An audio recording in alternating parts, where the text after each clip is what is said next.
महामुंबईच्या सुरुवातीला महत्त्वाची बातमी आपण पाहणार आहोत। शिवसेनेच्या वर्धापन दिनाच्या निमित्तानं मुंबईमध्ये शिवसेनेकडून जंगी कार्यक्रम घेतला गेला। गोरेगावच्या नेस्को संकुलातल्या उपस्थित शिवसैनिकांना मुख्यमंत्र्यांनी यावेळेला संबोधित केलं। यावेळेला जवळपास तासाभराच्या भाषणात मुख्यमंत्री एकनाथ शिंदेंनी ठाकरेंवर जोरदार प्रहार केलाय।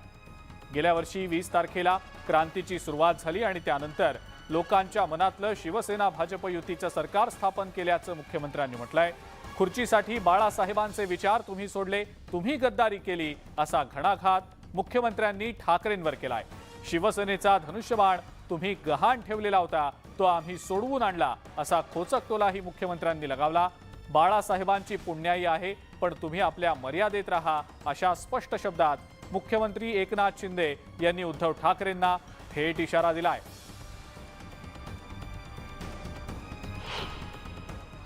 कालही मी काल ऐकलं, कुठलं नवीन काहीतरी सुरुवात झाली, आजही ऐकलं। तेच टोमणे, तेच आरोप, दुसरं काहीच नाही, तीच कॅसेट, त्याचं रिपिटेशन। भाई, त्यांना स्क्रिप्ट रायटर तरी बदलायला सांगा, स्क्रिप्ट रायटर तरी बदलायला सांगा। तेच तेच तेच तेच, पण आम्ही आरोपाला उत्तर कामाने देणार, आरोपाला उत्तर कामाने देणार। कितीतरी खून झाले या शिवसेनेसाठी, कितीतरी लोकांचे जीव गेले शिवसेना वाढवण्यासाठी, कितीतरी लोक जेल भोगले शिवसेना वाढवण्यासाठी। तुम्ही कुठे होता? किती केस झाल्या तुमच्यावर?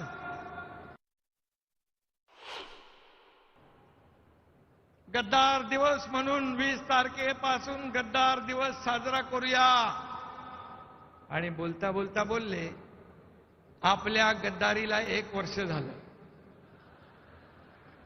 आणि लगेच दुरुस्त केलं आपल्यामधून गेलेल्यानं। अरे तुम्हीच केली गद्दारी, फक्त तारीख विसरलात। तुम्ही सत्तेसाठी, खुर्चीसाठी, स्वार्थासाठी बाळासाहेबांचे विचार तोडले। दुसरीकडे मुंबईतल्या षण्मुखानंद सभागृहात उद्धव बाळासाहेब ठाकरे गटानं शिवसेनेचा 57वा वर्धापन दिन साजरा केला। यावेळेला ठाकरे गटातल्या सर्व महत्त्वाच्या नेत्यांची हजेरी होती। उद्धव ठाकरेंनी या कार्यक्रमाद्वारे भाजप आणि शिवसेनेवर जोरदार हल्लाबोल केलाय। सोबतच पंतप्रधान मोदी आणि केंद्र सरकारवर सुद्धा त्यांनी निशाणा साधला। मुंबईच्या गोरेगाव इथल्या नेस्को मधल्या शिवसेनेच्या वर्धापन दिन सोहळ्याचाही उद्धव ठाकरेंनी समाचार घेतला। षण्मुखानंद सभागृह इथं जमलेली गर्दी आणि नेस्को इथं जमलेले सर्व गार्दी असल्याचा घणाघाती टोला उद्धव ठाकरेंनी लगावला। डबल इंजिनचं सरकार फक्त वाफा सोडतंय असं म्हणत त्यांनी राज्य सरकारवरही टीका केलेली आहे। पंतप्रधान मोदींनी जर कोविडची लस तयार केली असं विधान फडणवीसांनी केलेलं होतं, त्यावर सुद्धा ठाकरेंनी मिश्किल टीका केलेली आहे। काँग्रेसची राजवट असताना कधी हिंदू खतरे में आला नाही, मग गेल्या 9 वर्षात तुमची सत्ता आल्यावरच हिंदू कसा काय खतरे में आला असा सवाल उद्धव ठाकरेंनी भाजपला विचारला। कोणी उठून जात नाहीये, कारण एक कडवट निष्ठावंत शिवसैनिकांची गर्दी आहे। आपल्या शहरातल्या एका कोपऱ्यामध्ये जशी इकडे गर्दी आहे तशी तिकडे गार्दी जमलेले आहेत। पण गार्दी याचा अर्थ पेशवे काळामध्ये लढायांमध्ये गोंधळ घालायला, वसुली करायला अशी काही भाडोत्री टोळ्या ठेवल्या जायच्या, तशी ती गार्दींची टोळी तिकडे जमलेली आहे। इकडे गर्दी आहे, तिकडे गार्दी आहे। डबल इंजिन सरकार, कुठे डबल इंजिन? नुसतं वाफा सोडतंय, पुढे जातच नाहीये। वाफेचं इंजिन आहे का तुमचं डबल इंजिन? डबल इंजिन सरकार तिकडे कोसळलेलं आहे, रुळावरनं घसरलेलं आहे। अमित शहा म्हणजे एक इंजिन जाऊन आलं, दुसरं जातच नाहीये। तो व्हिडिओ आहे माझ्याकडे, व्हिडिओ आहे का बघा ना, तो भलताच त्यामुळे फडणवीसांचंच लागेल। आज आपण सगळे या ठिकाणी एकत्रित बसलोय, का बसू शकलो? याकरता बसू शकलो की कोविडची वॅक्सिन मोदीजींनी तयार केली आणि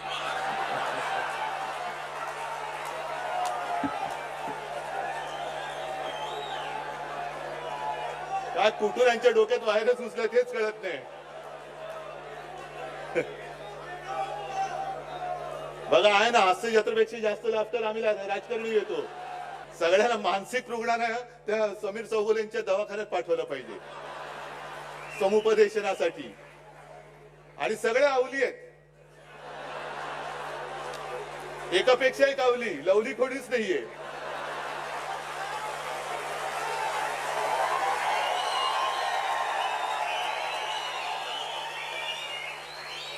पण आता त्यांना सांगायला पाहिजे की अहो तुम्ही आवली असला तरी आता जनता कावली आहे.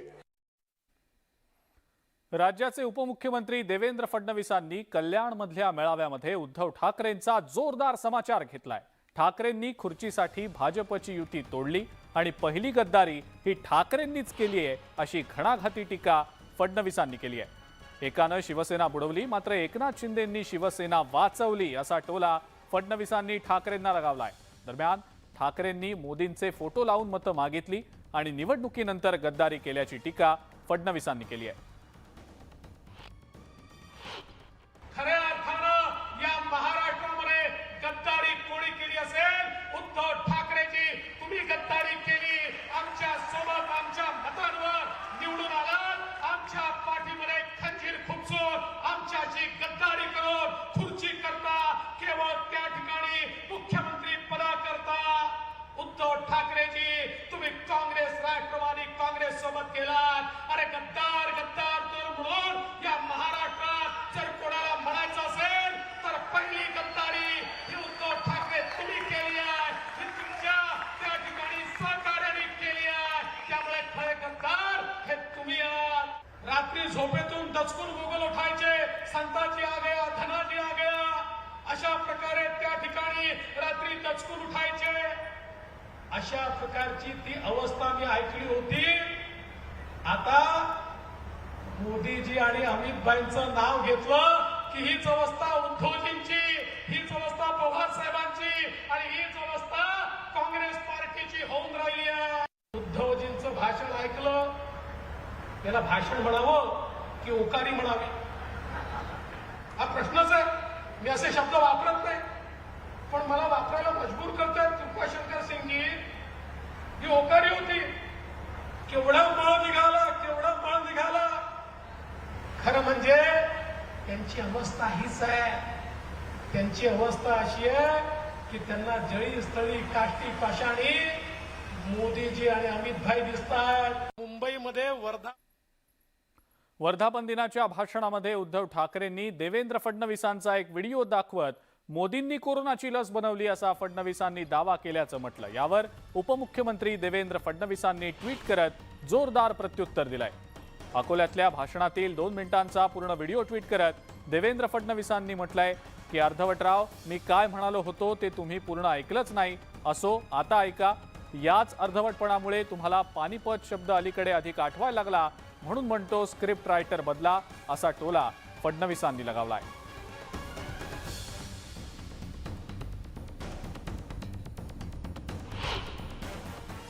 या महाराष्ट्राला मोदीजींनी काय दिलं? मी तर खरं असं म्हणतो, आज आपण सगळे या ठिकाणी एकत्रित बसलोय. का बसू शकलो? याकरता बसू शकलो की कोविडची वॅक्सिन मोदीजींनी तयार केली आणि महाराष्ट्रामध्ये 17 कोटी टीके, 17 कोटी इंजेक्शन त्या ठिकाणी मोफत आपल्याला दिले. ते इंजेक्शन जर दिले नसते, आज आपण बसू शकलो असतो का? आज आपण बसू शकलो असतो का? काय अवस्था होती विचार करा. जगामध्ये केवळ 5 देश कोविडचे इंजेक्शन बनवू शकले. त्या 5 देशामध्ये भारत आहे. आणि जर भारताने कोविडची लस तयार केली नसती, काय अवस्था असती? आम्ही त्या ठिकाणी अमेरिकेपुढे भिकेचा कटोरा घेऊन उभा असतो, रशियापुढे भिकेचा कटोरा घेऊन उभा असतो. बीएमसीच्या विविध विभागांमध्ये झालेल्या अनियमिततेबाबत मुंबई पोलीस आयुक्तांच्या अध्यक्षतेखाली विशेष चौकशी समिती स्थापन करण्यास मुख्यमंत्री एकनाथ शिंदे यांनी मंजुरी दिलेली आहे. महानगरपालिकेमध्ये नोव्हेंबर 2019 ते ऑक्टोबर 2022 या कालावधीत राबवण्यात आलेल्या विविध कामांमध्ये 12,024 कोटी रुपये इतक्या रकमेचा अनियमितता असल्याचं कॅगनं विशेष लेखा परीक्षा अहवालामध्ये निदर्शनाला आणून दिलेलं होतं आणि याच संदर्भात अंधेरी पश्चिमचे आमदार अमित साटम यांनी मुख्यमंत्र्यांना निवेदन देत अपहाराचा तपास करण्यासाठी विशेष चौकशी समिती स्थापन करून संबंधितांच्या विरोधात गुन्हा नोंदवण्याबाबत निवेदन दिलेलं होतं. तर कॅगच्या अहवालातील काही भाग उपमुख्यमंत्री देवेंद्र फडणवीसांनी सभागृहात वाचूनही दाखवलेला होता.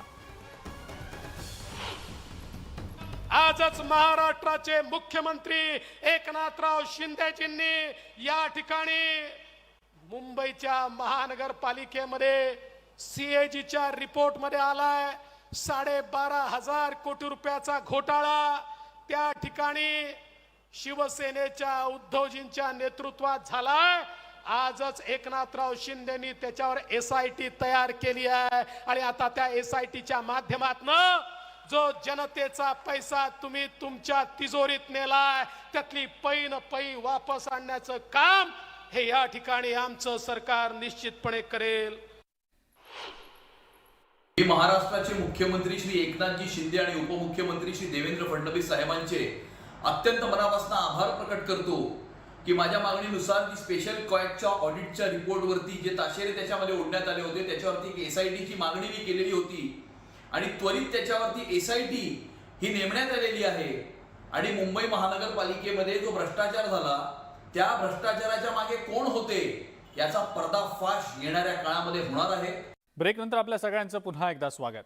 महाराष्ट्रामध्ये सद्यस्थितीत विधानसभा निवडणुका झाल्या तर कोणता पक्ष बाजी मारेल याबद्दलचा एक सर्वे समोर आलेला आहे. न्यूज अरेना इंडिया या संस्थेनं केलेल्या सर्वेत महाराष्ट्रात भाजपला तब्बल 125 जागा मिळण्याचा अंदाज वर्तवला गेलाय. तर मुख्यमंत्री म्हणून देवेंद्र फडणवीसांना सर्वाधिक पसंती दर्शवण्यात आलेली आहे. सर्वेत भाजपला सर्वाधिक 123 ते 129 जागा मिळतील असा अंदाज वर्तवला गेलाय. तर शिवसेना आणि भाजप युती बहुमताचा आकडा सहज पार करेल असं सुद्धा हा सर्वे सांगतोय. मुख्यमंत्री एकनाथ शिंदेंच्या नेतृत्वात शिवसेनेला 25, राष्ट्रवादी काँग्रेसला 55 ते 56, काँग्रेसला 50 ते 53 जागा मिळतील असा सर्वेचा अंदाज आहे. तर उद्धव ठाकरेंच्या गटाला अवघ्या 17 ते 19 जागा मिळतील असं सर्वे सांगतोय. अपक्ष आणि इतर पक्षांना 12 जागा मिळण्याचा अंदाज आहे. पण या अपक्षांचा कलही बहुतांश भाजपकडेच असेल असं बोललं जात आहे. मुख्य म्हणजे महाराष्ट्राच्या मनातला मुख्यमंत्री म्हणून देवेंद्र फडणवीस यांना सर्वाधिक पसंती मिळालेली आहे. ब्रेकनंतर आपल्या सगळ्यांचं पुन्हा एकदा स्वागत. रविवारी जाहीर झालेल्या JEE ॲडव्हान्स निकालात कांदिवलीचा युवराज गुप्ता हा महाराष्ट्रात टॉपर ठरलाय. पाहुयात त्याच संदर्भातला हा स्पेशल रिपोर्ट. ट्यूशन तो कोई नहीं थी, बस इधर जो पढ़ाई होती थी वही होती थी. और फैमिली का ये है, फैमिली ने बहुत सैक्रिफाइस किया है और वो यूजुअली जो फैमिली सैक्रिफाइस करती है वो दिखता नहीं है बहुत लोग को, बट फैमिली ने भी बहुत सैक्रिफाइस किया है. हा जल्लोष आहे युवराजच्या यशाचा. मुंबईचा युवराज गुप्ता IITची एंट्रन्स एक्झाम JEE मध्ये महाराष्ट्रात अव्वल आलाय तर देशात 13वा आहे. युवराजला 360 पैकी 315 गुण मिळाले. हे यश सहज युवराजला मिळालेलं नाही. त्यानं घेतलेली मेहनत ही सर्वांनाच शक्य नाही. मैं सुबह स्कूल 8 बजे आता था और मैं जैसे हमारी 4:30 से 6 घंटे के अराउंड क्लासेस होती थी और बाकी कम 6 से 7 घंटे मैं सेल्फ स्टडी करता था. लेकिन वो 6 से 7 घंटे कभी कम होता था. टाइमिंग क्या है? मैं सुबह जो स्कूल है मेरा उधर मैं 8 बजे आता था और रात के 11 बजे वापस घर जाता था. युवराजनं मिळवलेल्या यशाचा त्याच्या पालकांना अत्यंत अभिमान आहे. युवराज एवढं मोठं यश मिळवेल यावर अजूनही त्यांचा विश्वास बसत नाहीये. लेकिन इस तरह से नहीं कि कर पाए कि जो आज युवराज ने कर दिखाया. आज उसने ऑल इंडिया रैंक 13 लेके आया है, प्लस उसका महाराष्ट्र में टॉपर था जो कि आज शायद हमारे खानदान में किसी ने नहीं किया हुआ है. सच बताऊं तो अभी तक मुझे कुछ फील नहीं हो रहा क्योंकि कल से इतना सेलिब्रेशन और वो सब चल रहा है. मुझे अभी भी लग रहा है कि एक ड्रीम है जो हर माँ देखती है और 3 साल से जब बच्चा मेहनत कर रहा है तो कहीं ना कहीं थोड़ी सी होप होती है. तो अच्छा बहुत लग रहा है. फुटबॉल आणि क्रिकेटची युवराजला आवड आहे आणि शक्य तेवढा वेळ काढून त्यानं ही आवड जोपासली आहे. IIT मध्ये शिकणं हे देशातल्या लाखो विद्यार्थ्यांचं स्वप्न असतं. लाखोंच्या या गर्दीत काही जणांनाच संधी मिळते आणि या लाखोंमध्ये युवराजनं आपली जागा बनवली आहे. IITचं स्वप्न बघणाऱ्यांना युवराजचं यश नक्कीच प्रेरणादायी ठरेल. Bureau report, news 18 Lokmat. आणि या सगळ्या महत्त्वाच्या बातम्यांसोबतच महामुंबईमध्ये आता वेळ झाली आहे इथंच थांबण्याची. ताज्या बातम्या आणि अपडेट्ससाठी बघत राहा फक्त न्यूज 18 लोकमत.